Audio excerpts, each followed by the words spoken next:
Clinging to the remote hills 2 hours south of Rome is the monastery of Trisulti. It's been here for 800 years, largely ignored by the rest of the world, until today. This has become an unlikely flashpoint in the political battle shaping Europe and the West. And Benjamin Harnwell is unlike any other Englishman abroad. Hello. Matt, hi, welcome, do come in. Thank you very much. He's almost the sole resident of this warren of cloisters, chapels and monk cells. He, a single remaining friar, and a band of feral cats.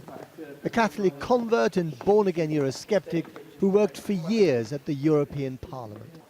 This is the church.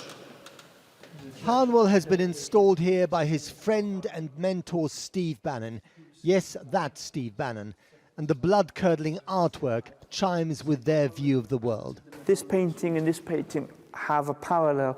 Here are the Jews being massacred in the Old Testament. This is the massacre of Christians, of Catholics. These two things come perfectly together to inspire us with this Academy for the Judeo-Christian West.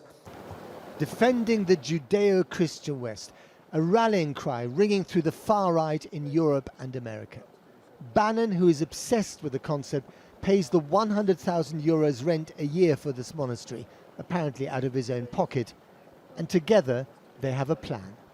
This is the global headquarters of the fight to defend the Judeo-Christian West. You're being serious? I'm 100%, yeah. This place here? Yeah. I know it's great for the media to come in and say, had this idea that we're doing some far-right training camp, and all, you know, in the locals. But it was Steve Bannon who used the word Gladiators Academy. Sure, What do you mean by that? So what Steve is saying, in these culture wars, if we want to save the West, we're not going to be doing it by just sort of sitting back drinking tea and living nice, tranquil lives. We've got to fight.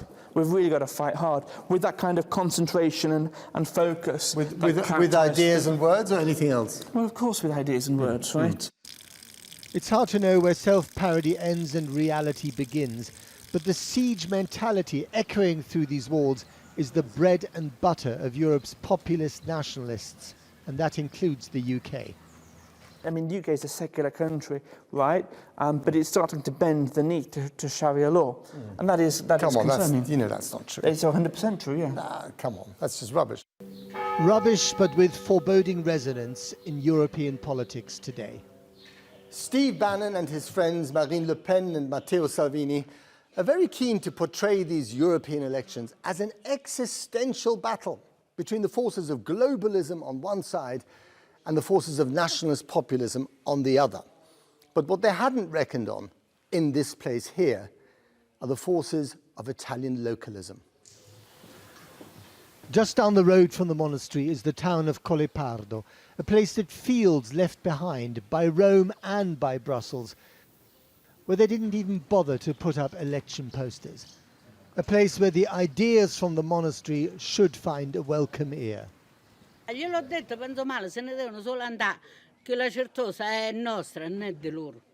Gli americani non hanno niente da fare qua. No, se ne devono solo andare, se ne devono andare all'America. Cioè il perché, diciamo, un politico americano sia interessato alla nostra certosa e risulti.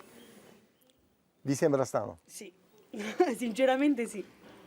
Vedendo sempre i monaci dentro, insomma, è tutta una cosa nuova, cambiata. Che comunque per Collepardo è una cosa di turismo, sì. porta tanto lavoro anche ai commercianti di Collepardo. If the academy ends up bringing jobs and money, even the locals may well be won over. But the fortunes of this monastery and its wannabe gladiators will also reflect what happens beyond these hills, in the culture wars now shaping the future of the West.